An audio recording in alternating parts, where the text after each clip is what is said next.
공업 잘 차리네요. 보니까. 자, 여러분 교재 111페이지에 알프레드 베버의 공업 입지론인데, 하여튼 여러분 시험 문제 나올 때는요, 최초가 중요합니다. 그래서 올해 29회 시험에도 출제를 했어요, 베버가. 그러니까 베버는 최초니까 우선 시험 문제에 자주 출제를 한다.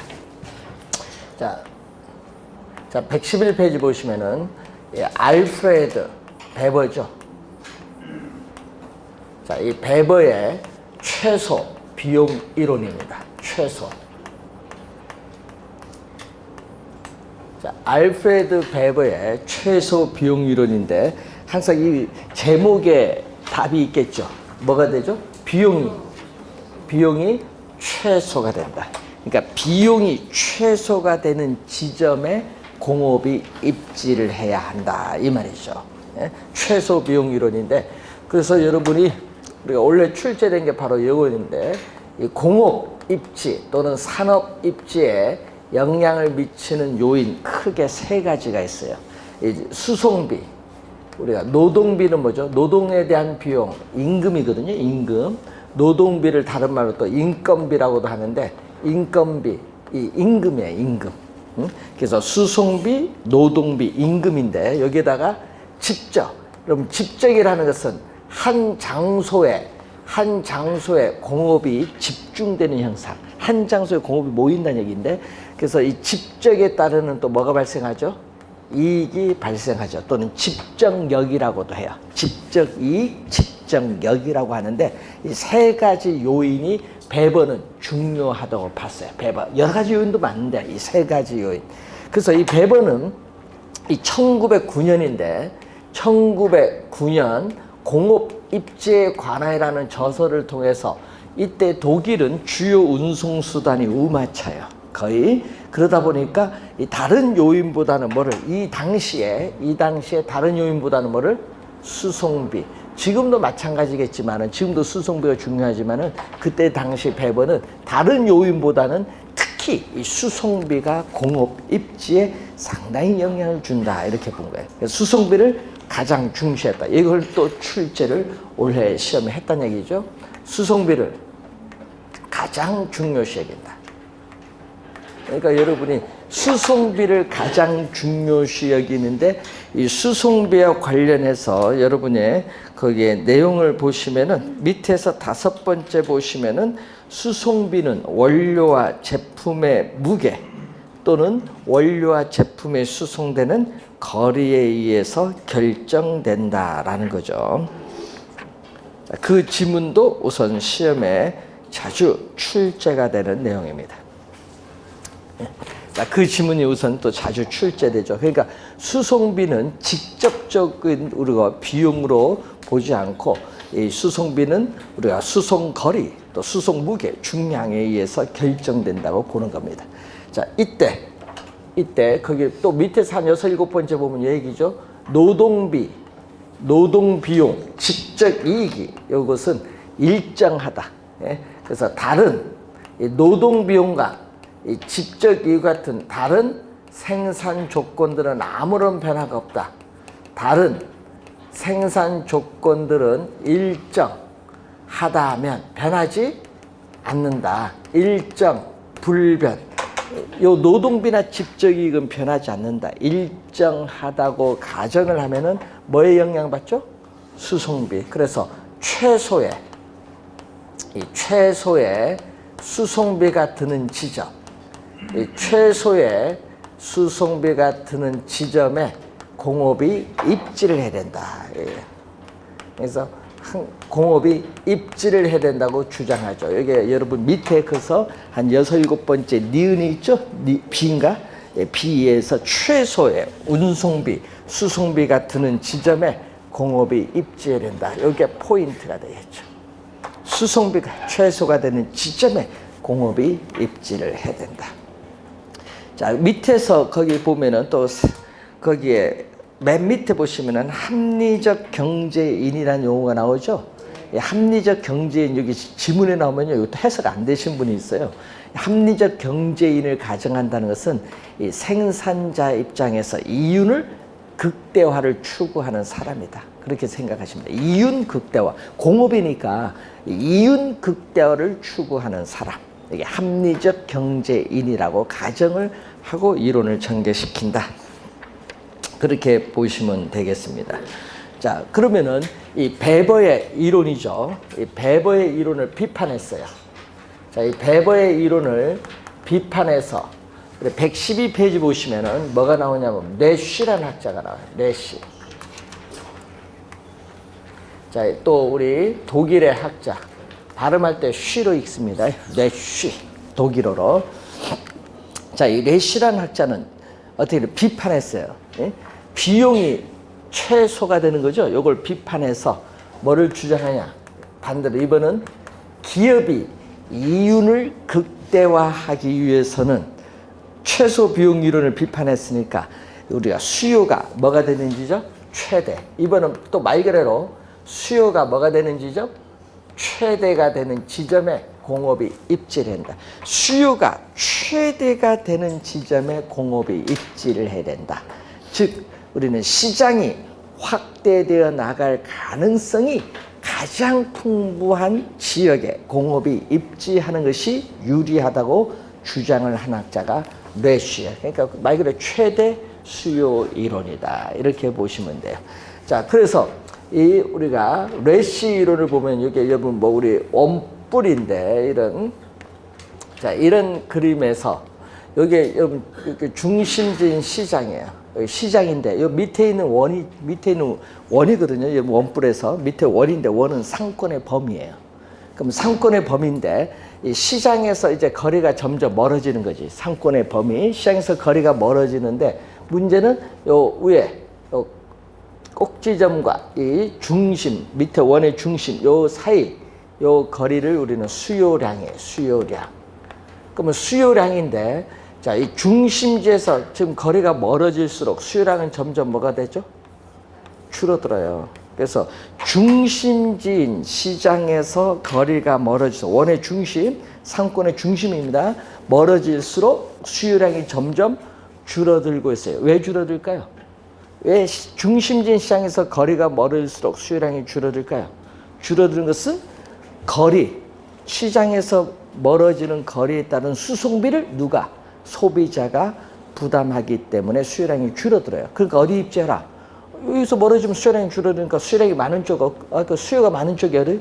여기 가운데잖아요. 그러니까 요 가운데 중심, 시장에 뭐를 입지해라? 공업이 입지해라. 수요량이 가장 많은 시장에 공업이 입지하라. 그런 얘기입니다. 자, 그 내용입니다. 그래서 수요가 최대가 되는 지점에 공업이 입지를 해야 유리하다. 자, 112페이지 보시면은 거기에 원료 지수라는 용어가 나와요. 밑에 보시면은 자, 이 배번은 자, 또 이 배번은 원료를 크게 두 가지로 봅니다. 자, 여러분이 보편 원료라는 게 있거든요. 보편 원료는 우리는 물이나 뭐 이런 거거든요. 어느 지역에서든지 누구든지 쉽게 구할 수 있는 원료예요. 그렇기 때문에 어디 지역에서든지 쉽게 구할 수 있기 때문에 수송비의 영향을 받지 않는 원료예요. 그런데 편제 또는 국지 원료라고 하거든요. 편제 원료 또는 국지 원료라고 하는데 자, 어느 특정 지역에서만 구할 수 있어요. 여러분 편제되어 있다 얘기죠. 우리 편식한다 하기가 뭐 편제 어느 특정 지역에서만 구할 수 있는 원료예요. 그럼 특정 지역에서만 구할 수 있기 때문에 어떻게 돼요? 당연히 이동하는데 뭐에 영향을 받는다? 수송비에 영향을 받는 거예요. 자, 그러면 요 두 가지를 가지고 배번은 뭐를 설명하고 있다? 원료 지수를 또 배번은 설명해요. 원료 지수를 보면은 편제 원료 또는 국지 원료인데 이 편제 원료의 중량 여러분 교재 보면 수식이 나와 있죠? 이 편제 원료의 중량을 뭘로 나눈다? 제품의 중량으로 나눈 게 배번은 이걸 원료 지수라고 명칭을 붙였어요. 자, 여러분 교재 112페이지 밑에 박스 바로 위에 있어요. 수식이. 그 수식을 보면서 자, 그럼 여기 1보다 크면 어떻게 돼요? 자, 밑에 박스에 보면 1보다 크면 자, 편제 원료의 중량이 제품의 중량보다 커요. 그러면 이때는 어떻게 돼요? 원료를, 편제 원료를 시장까지 운송해와서 생산하면요, 원재료 운송비가 너무 많이 들어서 안 돼요. 이때는 편제 원료가 있는 장소의 공업이 입지하는 것이 유리해요. 그래서 여러분 교재에 뭐가 나왔죠? 원료, 지향형 입지 산업이다. 자, 원료, 지향형 입지 산업이다. 원료, 지향형 입지 산업이라고 해요. 그럼 원료, 지향형 입지 산업은요, 이 가공하는 과정, 여러분 영월을 같은 데 가면요, 석회석을 가지고 우리 시멘트 만드는데 어떻게 돼요? 가공하는 과정에서 제품의 중량이 점점 감소해요. 그래서 우리는 이 원료 지향형 산업의 대표적인 것은 중량 무슨 산업? 감소 산업. 대표적으로 뭐가 있어요? 시멘트 산업. 중량 감소 산업인 우리 시멘트 산업이라든지 재련 산업이 여기에 해당하고요. 또 원재료의 부패가 심한 산업, 뭐죠? 통조림 공업이라든지, 또 제품 수송비보다 원재료 수송비가 훨씬 많이 드는 산업도 원료 산지에 입지하는 게 유리하고, 또 편제, 또 원료를 많이 활용하는 산업도 어디에? 우리는 원료 산지에 입지하는 게 유리해요. 원료 지향형 입지고, 요 반대는 뭐죠? 반대, 1보다 작으면 현재 원료의 중량보다 제품의 중량이 커요. 이때는 원료 산지에 공업이 입지하면요, 완성된 제품을 시장까지 운송하는데 수송비, 제품 수송비가 많이 들어서 안 돼요. 제품 중량이 클 때는. 이때는 원료 산지에 입지하는 것이 아니라 소비진, 어디에 입지한다? 소비진 시장에 입지하는 게 유리하지. 소비진 시장에 입지하는 것이 유리하다. 시장, 지향형 또는 소비지 지향형 산업이라고 해요. 자, 여기는 뭐죠? 가공하는 과정에서 제품의 중량이 뭐 하는 산업? 증가하는 산업으로서 대표적인 게 뭐가 있어요? 맥주나 청량음료. 자, 맥주, 청량음료와 같은 산업. 중량, 증가 산업.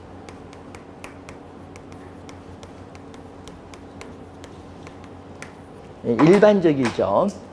그리고 우리는 완제품의 부패가 심한 산업인 제빵 산업이라든지, 또는 우리가 원재료 수송비보다 제품 수송비가 훨씬 많이 드는 산업, 또 어느 지역에서 쉽게 구할 수 있는 원료인 보편 원료를 많이 활용하는 산업들이 우리 시장에 입지하는 것이 유리하다는 겁니다. 자, 우선은 요 두 가지인데, 여기 1이면 어떻게 돼요? 원료 지수가 1이면요, 분모 분자가 같아요. 예? 분모 분자가 같다는 것은 수송비의 영향을 받지 않는 산업이에요. 그 산업, 대표적으로 자유입지형 산업인데, 이런 산업, 항공기 같은 겁니다. 여러분, 항공기는요, 전 세계 우수한 기업의 부품을 발주해요. 항공기 부품 발주해서 그 부품들을 모아서 조립을 해서 어떻게 돼요? 비행기를 만들어서 해당 국가 공항에 갖다 주면은 인도 끝. 그러니까 어떻게 돼요? 어느 장소에 입지하든 관계없어요. 자유, 수송비 영향을 받지 않거든요. 부품 모아서 조립만 하면 돼요. 그래서 여러분이 항공기에 있어서 이런 산업은 자유 입지형 산업입니다.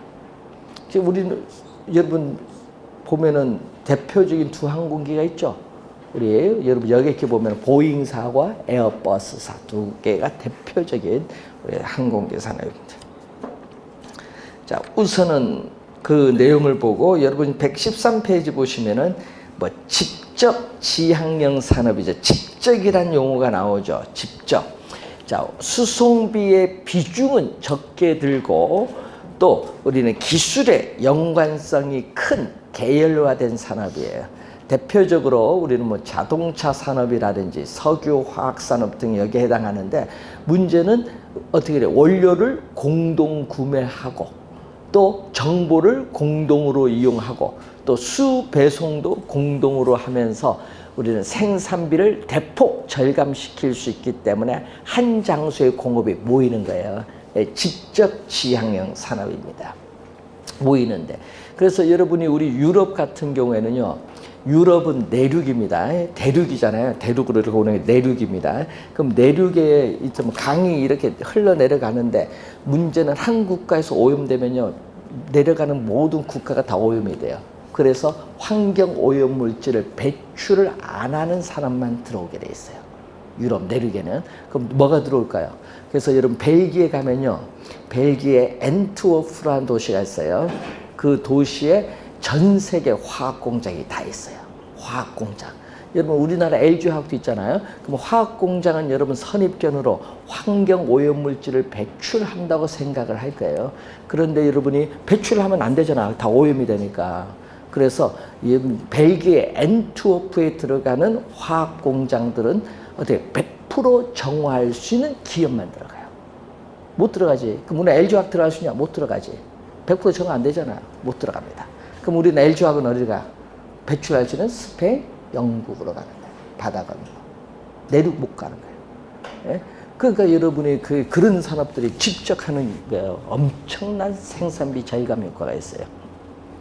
자, 그래서 여러분이 이제 우리나라에서도 전 세계 화학회사 1위가 어디예요? 두퐁이에요. 두퐁. 예? 두퐁인데 두퐁이 우리나라에 공장을 입지하려고 했거든요. 그런데 우리나라에서 반대했어요. 예?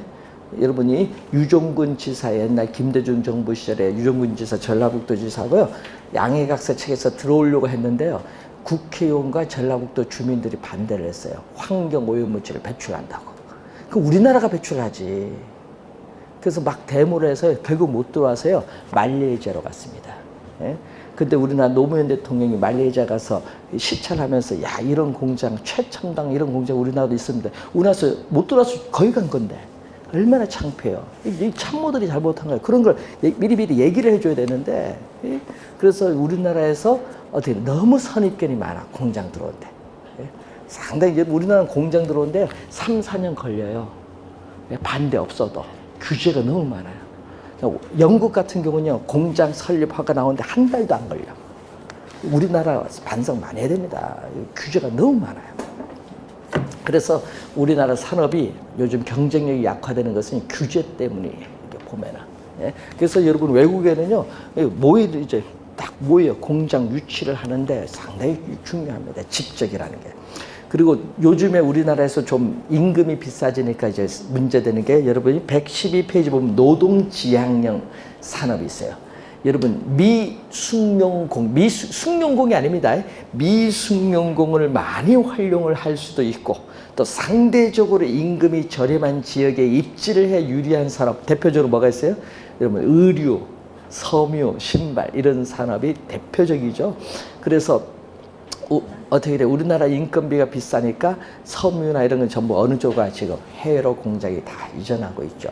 예? 특히 어느 쪽으로 많이 갑니까? 뭐 방글라데시, 인도네시아, 베트남. 중국은 이제 요즘 문제가 생겨서 많이 안 가고 다 이제 동남아 쪽으로 많이 갑니다. 인건비가 싸서. 예?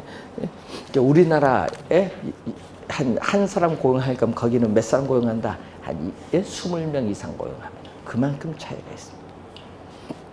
자, 그런 산업이 한번 확인해 보시면 돼요. 지적 지향형 산업, 노동 지향형 산업.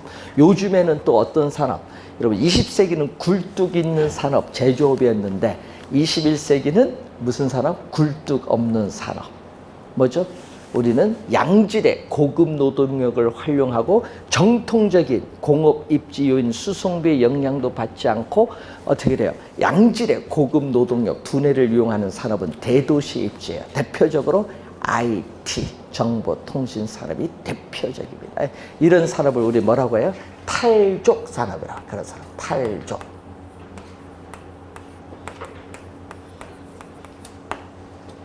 말 붙이기도 잘 붙였어. 탈족 산업.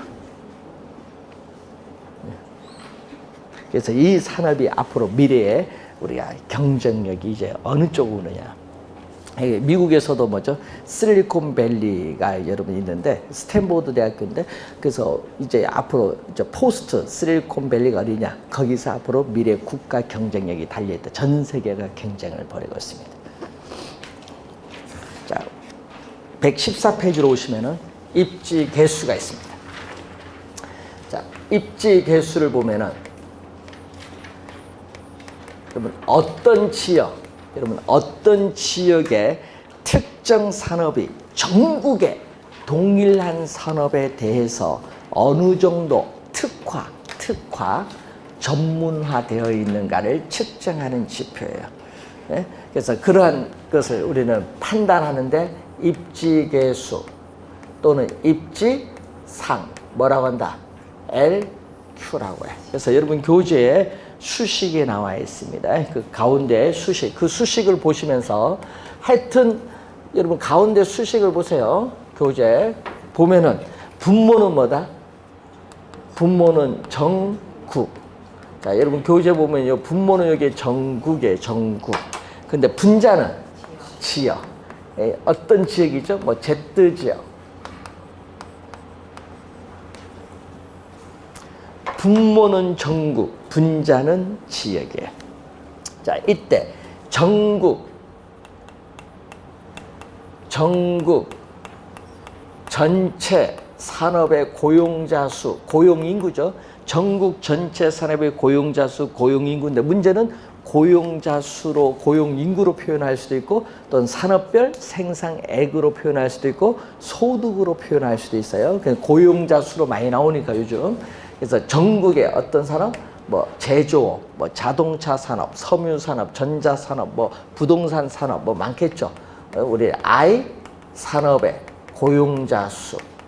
자, 또 Z 지역 전체 산업의 고용자 수에 대해서 Z 지역 I 산업 고용자 수가 차지하는 비율이 바로 입지계수, 입지상입니다. 그래서 표를 가지고 이제 봐야겠죠.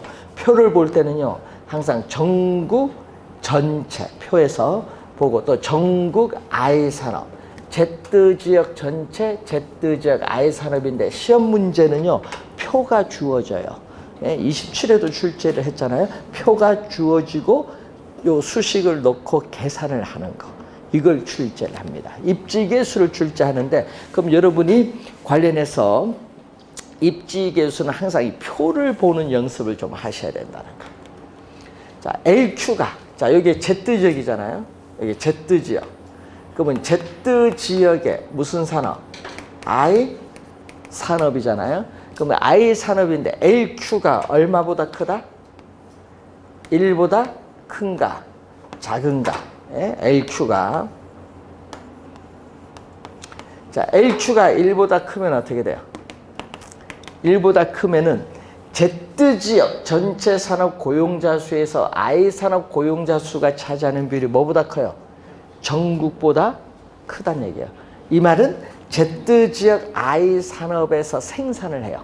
생산을 해서 그 지역 내에 소비자들이 소비를 하고 남은 나머지를 이 Z지역 경계 밖, Z지역 경계 밖 전국의 다른 지역으로 뭐 한다?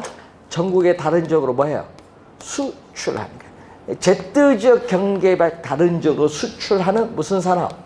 기반 또는 기초가 되는 기반 부문의 산업이라고 해요. 기반 부문의 산업. 이 산업이 그 지역 내에 있으면 그 지역은 성장을 해요. 그럼 기반 산업이 있어야 그 지역은 성장해요. 광명은 기반 산업이 있어요? 네? 기반 산업. 여기 배우도시잖아요. 없죠? 서비스 산업이지. 네? 기아는 부천 아닌가요?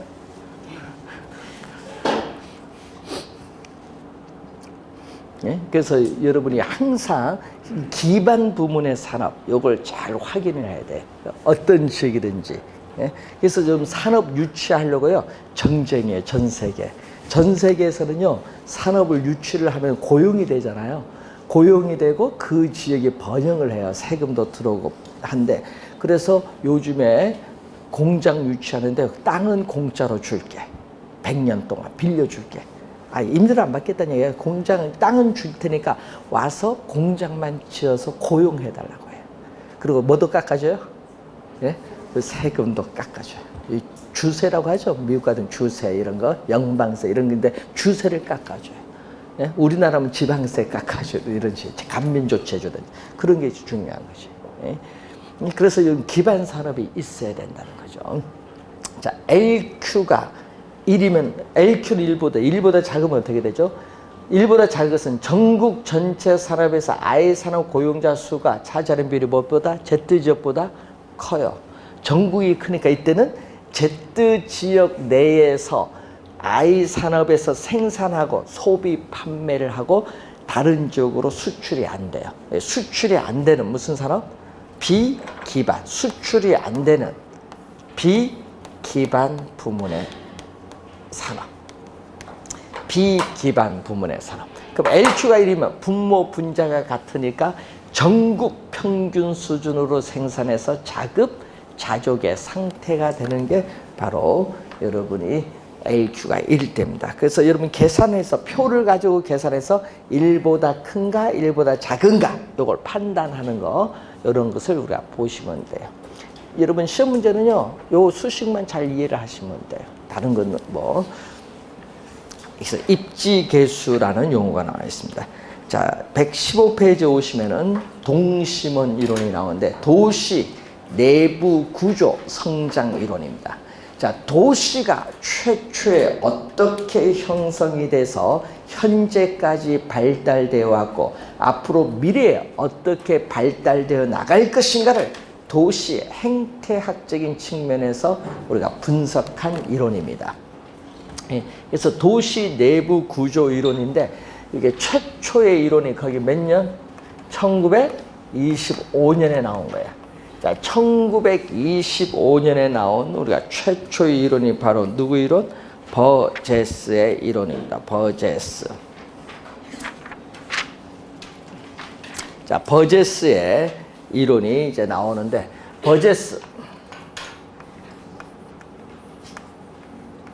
버제스에 있어서의 동심원 이론입니다.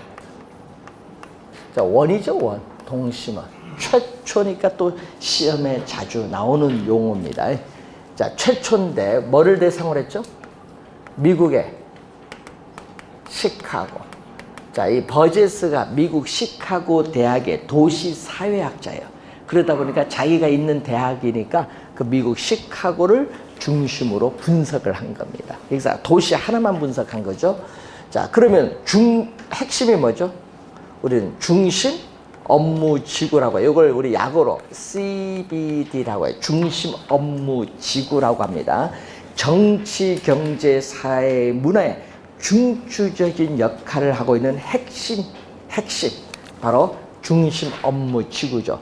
자, 중심 업무 지구에서 적응을 하지 못해서 밀려나고 또 경공업들이 침범해서 들어와서 뭐를 형성한다? 퇴폐 슬럼지구를 형성하는 두 번째가 뭐죠?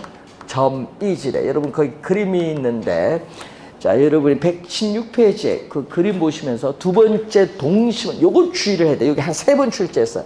점이지대가 몇 번째? 두 번째. 요거 꼭 기억해야 됩니다. 점이지대가 두 번째 있다는 거. 용어가 어려워서요. 시험 문제를 하면 잘 틀려요. 점이지대에는 두 번째 있다. 여러분 최초니까 순서 알아둬야 돼요. 그럼 세 번째는 누구?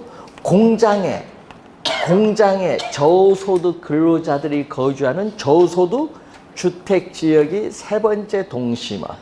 네 번째는 중상층 이상의 고소득층이 거주하는 고소득 주택 지역이 몇 번째? 네 번째. 다섯 번째는 위성도시야. 교외에 누구? 통근자들이 거주하는 통근자 지역 또는 통근자 지대인데 위성도시죠. 여기서 도심으로 출근을 하는 거죠. 자, 그래서 지금 5개입니다. 그래서 미국 시카고를 대상으로 해서 버제스는 분석을 이제 했는데 가장 오래된 실증적인 그러한 분석입니다. 버제스 이론이. 그래서 도시의 핵심으로부터 몇 개의 지구? 5개.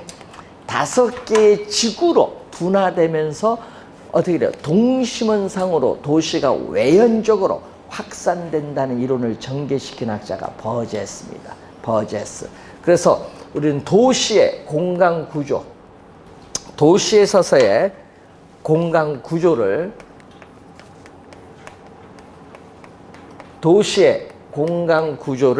도시 생태학적인 측면.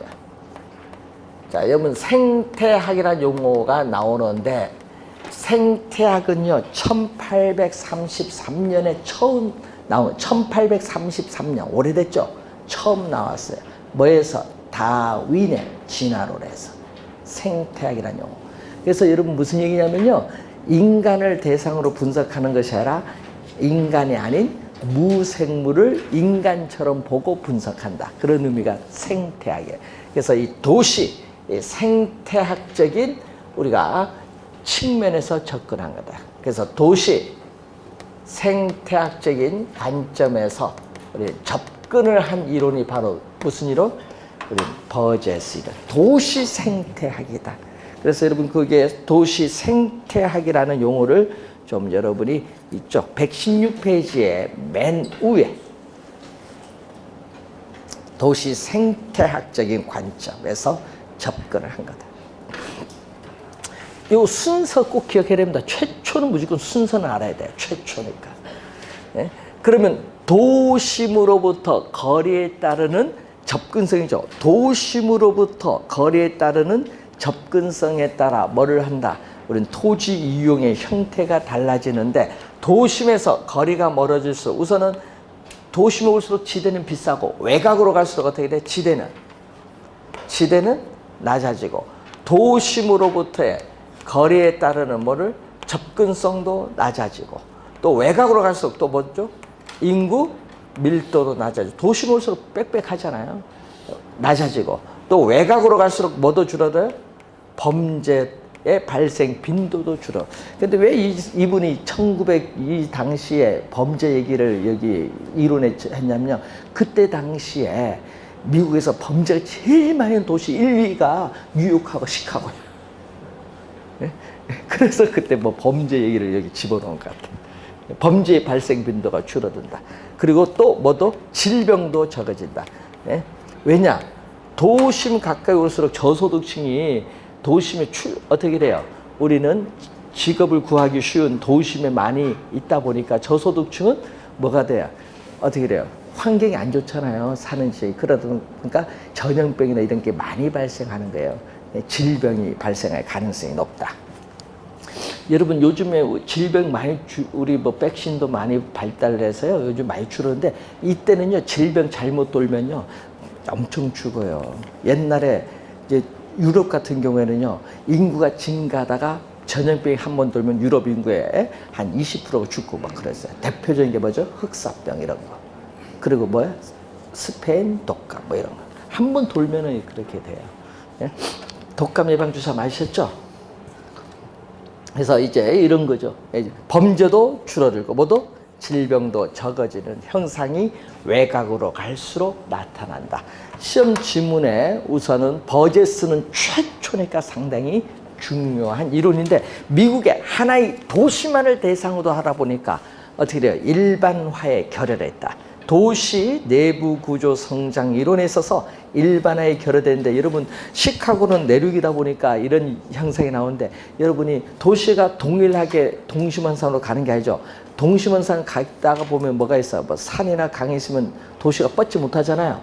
이런 걸 고려도 안 한 거야. 도로 교통수단의 발달이 이 동심원 형태를 변형시킬 수 있는데 그런 걸 다 무시를 해서 이론을 분석했다는 한계가 있어요. 그래서 그걸 가지고 우리 변형한 모형, 이 동심원을 변형했다. 이 동심원을 우리 변형한 형태의 모형으로서 나타난 게 1900 몇 년? 39년에 나타난 누구 이론? 호이트 선형 이론. 여러분이 시험 문제 보면요. 19회 시험 같은 경우에도요. 19회 시험에는 버제스의 동심원 이론을 냈거든요. 그때는 어떻게 돼요? 박스 안에 버제스 동심원 이론 핵심 몇 개 딱 들어가고 누구 이론이냐? 버제스 이론 딱 이렇게 찾아낼 수 있어야 되고 또 23회 시험에도 뭐가 나온다? 또 박스에 들어갔죠? 박스에 또 들어가서 거기는 아예 딱 박스 안에 호이트가 나왔어. 아예 이름이 박스 안에 있어. 호이트 하니까 다 뭐? 바로 다 선형 이론. 5초도 안 걸려요. 네? 그렇게 출제해서 입사합니다. 올해 시험에는요, 또 박스 안에 누가 들어갔어요? 해리스 울만이 들어갔어. 또 그것도 5초도 안 걸려. 다 바로 옮기면 되니까. 그러니까 학자와 요 연결을 잘 해놔야 돼요. 호이트 선형 이론, 버제스의 동심원 이론. 그런데 여러분은 외국인 학자, 한국 학자도 어려운데 외국인 학자 나오니까 더 어렵지. 그래서 저번 주에 배우셨던 상권 분석 모형 학자, 요거 출제하거든요. 여러분 29회 시험에 학자가 4명 나왔어요. 상권 분석 모형에. 그래서 여러분 학자들, 상권 분석 모형의 학자가 누구였냐? 도시 내부 구조율 학자 3명만 배우면 돼요. 여러분 하나, 둘, 3개별도 했는데 지금 2번째. 버제스를 변형한 거다. 자, 호이트인데 미국의 요거는요. 142개. 하나가 아니라 미국의 142개 도시를 대상으로 했어. 142개 도시를 대상으로 상세한 주택 임대 자료를 수집을 해서 분석을 한 거예요. 그래서 우리는 나타난 건데 이렇게 나오죠. 도시의 핵심은 하나. 자, 도시의 핵심은 또 중심, 업무, 지구 요거 하나예요. 도시의 핵심은 둘 다 뭐 하나, 단핵이에요. 핵심이 하나인 단핵 도시인데 핵심은 하나인데 뭐를 따라서 동질적인 토지 이용이 우리는 도심에서 시작이 되는데 교통의 축을 따라서 이렇게 도심에서 방사되는데 그 모양이 이렇게 무슨 모양을 띠고 있다? 우리는 부채꼴 모양을 이렇게 띠고 있다. 부채꼴 이렇게 모양을 우리 띠고 있다. 뭐 이런 얘기죠. 뭐 부채꼴 모양. 그래서 도시의 성장이 뭐를 따라서 움직인다? 교통망. 아까 버젯은 요걸 도로교통수단의 발달을 고려하지 않았잖아요. 무시했는데 여기는 호이트는 뭐를 따라서? 교통망. 이 문제는 이 교통망을 따라서 무슨 모양으로 간다? 선형. 선은 부채꼴입니다. 선은 부채꼴. 형은 모양형자. 그래서 부채꼴 이렇게 모양으로 도시가 성장한다는 이론이죠. 그러니까 키워드는 요거 그래. 시험에 나오면 요게 키워드예요. 요게 여러분 시험 지문에 벌써 많이 나왔거든요. 교통망 그리고 부채꼴 모양이 나오면 누구 이론? 호이트의 선형 이론.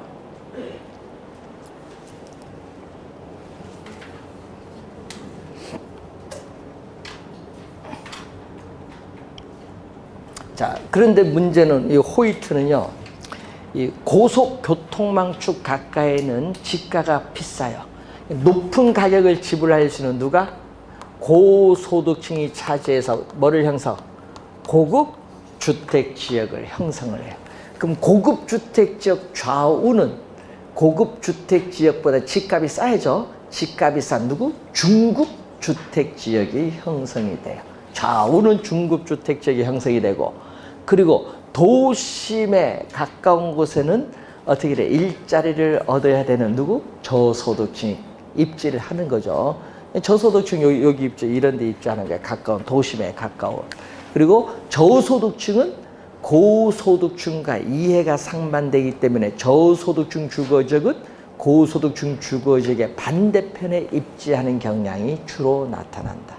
그러니까 고급 주택지역 반대편에 저급 주택지역, 또 도심 가까운 일자리 찾기 쉬운 도심 가까운 곳에는 누구? 저급 주택지역이 형성된다. 그런 얘기입니다. 자, 우선은 이 호이트 이론은요, 지나치게 고소득층의 주거지 역할을 강조한 이론에 불과하다는 한계는 가지고 있습니다. 자, 이 두 이론을 어떻게 돼요? 보완했어요. 동심원 이론과 선형 이론의 장점을 수용한 이론이고 동심원 이론을 수정 보완한 이론이 1900 몇 년?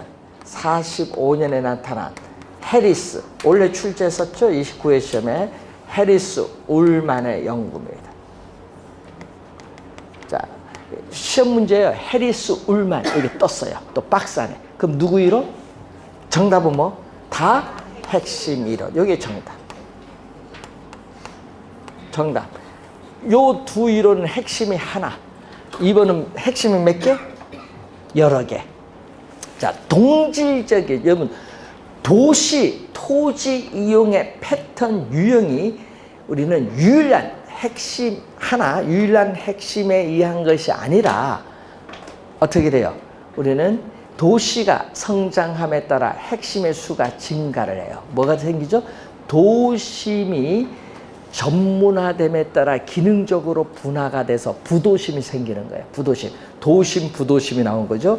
그래서 우리는 핵심의 수가 증가를 하면서 이산된, 그 흩어져 있다는 얘기죠. 이산된 그 핵심이 영향을 주고 받으면서 도시 전체가 성장한다는 이론을 전개시킨 학자가 누구?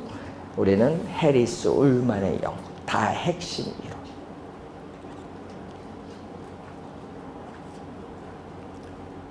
자, 그래서 다 핵심 이론이죠. 대도시나 거대 도시 설명에 적합한 이론으로서 하여튼 도심, 부도심이 나오면 누구 이론? 다 핵심. 부도심이, 요 이론은 부도심이란 게 없어요. 뭐 도심, 부도심이 나오면은 다 핵심 이론이라는 것을 염두에 두시면 되겠습니다. 자, 여러분 출제 유형 교재는 요 세 이론만 있어요. 그래서 이 세 이론만 계속 출제를 했는데 요것 말고도 여러 가지가 있어요. 우리 베리의 유상도시 이론, 사이몬에 있어서의 우리는 다차원 이론이라든지 디킨슨의 삼지대 구조론, 뭐 여러 가지가 학자들의 견해가 많은데 여러분 우선 출제형 교재는 요 세 개밖에 없다. 세 개만 내는. 자, 119페이지로 가시면은 지대 이론으로 갑니다. 자, 지대로 가는데, 자, 지대는 뭐죠? 토지를 여러분 빌렸어요. 소유자로부터. 빌려서 이용한 대가를 줘야 돼. 그 이용한 대가가 바로 뭐죠? 지대입니다. 자, 지대인데, 여기서 이제 하나 알아둬야 될 것은 우리가 고전학파라는 용어를 하나 기억해야 되겠습니다. 자, 고전학파 앞으로 많이 들어보는데, 거의 100년간 1776년 애덤 스미스의 국부론이 발표됐는데 그 시기로부터 거의 100년간의 이 시기를 고전학파의 시대라고 해요. 우리 고전학파의 시대인데 학자들이 많죠.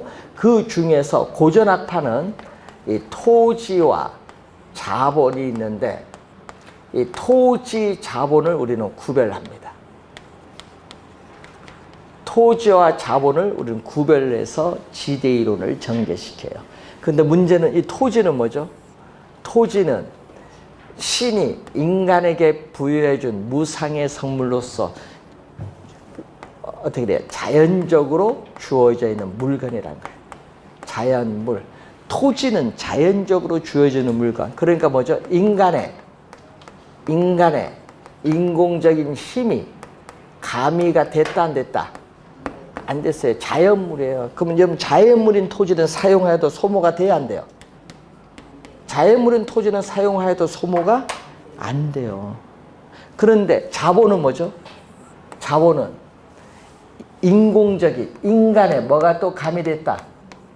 인간의 인공적인 힘이 가미가 됐어요. 즉 인간에 의해서 생산된 재화인 기계야. 그럼 기계는 사용함에 따라 어떻게 돼요? 기계는 사용함에 따라 소모가 되지. 그래서 토지와 자본을 고전학파는 이렇게 해서 우리는 구분을 하고 있다. 그래서 토지, 노동, 자본을 우리는 투입을 해서 우리는 생산된 총 생산물. 자, 노동, 자본, 토지를 투입을 해서 발생한 총 생산물에서 뭐를 빼요? 여기서 빼는 것은 자본에 대한 대가, 노동에 대한 대가를 지불해요. 자본에 대한 대가, 노동에 대한 대가를 총생산물에서 지불해요. 지불하면 뭐가 남는 게 있죠? 남는 것을 우리 뭐라고 하죠? 잉여라고 해요. 남는 게 잉여. 대가를 지불해서 남는 게 잉여. 나머지 잉여. 잉여를 뭐에 대한 대가로 줬죠? 토지에 대한, 토지를 이용한 대가가 바로 뭐죠? 지대. 네, 문제는 이때 이 잉여가 무슨 성격을 가지고 있다? 지대. 지대는 잉여의 성격을 가지고 있다. 그러니까 이거 먼저 주고 자연물인 토지는 어떻게 해요? 이용한 대가로서 이 잉여를 지불하는 거예요. 그런데 문제는 이 잉여, 이 지대는 잉여의 성격을 가지고 있는데 뭐죠? 여러분 자연물의 토지는 인간의 노력에 의한 거다 하는 거다. 인간의 노력에 의하지 않고 얻어지는 소득을 전문용어로 뭐라고 해요? 불로소득. 토지는 자연물이다. 자연물. 예? 그래서 인간의 노력에 의해서 얻어지는 소득이 아니다. 토지, 이 지대는. 그래서 자연물로서 얻어지는 소득이기 때문에 불로소득으로 간주한다. 그래서 고전학파의 경제학자들은 지대는 뭘로? 잉여의 성격을 가지면서 뭘로 간주한다? 불로소득으로 간주한다. 불로소득으로 간주.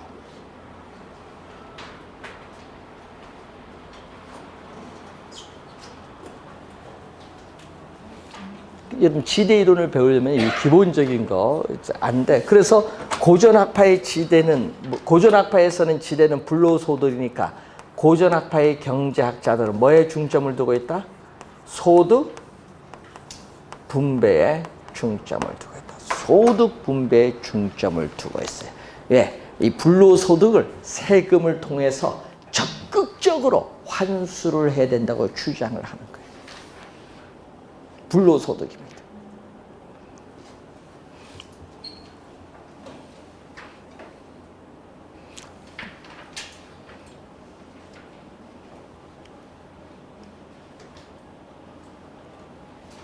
자, 고전학파의 견해.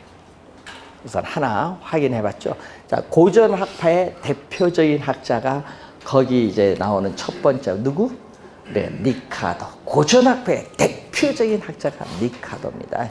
그래서 니카도는 지대는 뭘로? 우리 고전학파에서는 지대는 시장에서 거래되는 생산물 가격. 여러분, 이 시기는요, 농업 생산물이에요. 토지에서 우리 이때 생산물은 농업 생산물이에요. 지대는 시장에서 거래되는 뭐에 의해서? 생산물 가격에 의해서 결정된다.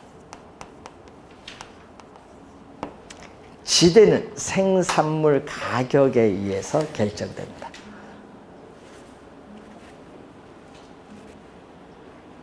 여러분, 우리 빵의 원료가 뭐죠? 밀가루는 어디서 나와요? 밀이잖아요, 밀. 예? 밀. 그래서 영국의 주가 빵이거든요, 주식이. 그런데 문제는 이 곡물 가격 중에서 이 밀 가격이 폭등한 거예요. 밀 가격이 폭등을 하니까 뭐도 오르겠어? 빵 가격도 폭등을 해서 난리 났겠죠. 근데 그게 원인이 뭐냐 이거지. 왜 밀 가격이 폭등해서 빵 가격이 올랐느냐. 그 원인을 가지고 학자들 간에 붙은 거야. 원인 놓고. 예? 결국은 승리는 니카도가 주장한 이론이 승리했는데 무슨 얘기냐면요. 빵 가격이 급등을 했기 때문에 지대가 올랐느냐. 아니면 지대가 올라서 빵 가격이 급등했냐. 원인 놓고 싸운 거예요. 그래서 여러분이 뭐냐. 이 생산물 가격인 빵 가격이 급등했기 때문에 뭐가 된다. 이제 토지에 대한 수요, 재배 면적을 확대하기 위한 토지 수요가 증가해서 지대도 뭐한다? 올랐다. 이 얘기예요. 지대는 생산물 가격에 의해서 결정된다. 이 지대가 올랐기 때문에 빵 가격이 오른 게 아니라는 얘기예요. 그때 논쟁입니다. 그래서 지대는 토지로부터 생산된 재화의 가격에 영향을 미치는 비용이냐 비용이 아니냐. 여기에 우리 지대 이론의 논쟁이 벌어진 거예요. 니카도와 반대파 간에. 승리는 니카도. 그래서 지대는 생산물 가격에 의해서 결정된다. 자, 우선은 저 기초적인 저 배경을 좀 알고 여러분이 니카도 이론을 들어가도록 하겠습니다. 자, 여러분 학자들의 견해 요즘 니카도 그 뒤에 나온 마르크스, 튀네 지금 2년 연속 계속 출제되고 있는 학자들인데 이 학자 3명은 상당히 중요합니다. 잘 공부해 두셔야 되고요. 자, 잠시 쉬고 시작하겠습니다.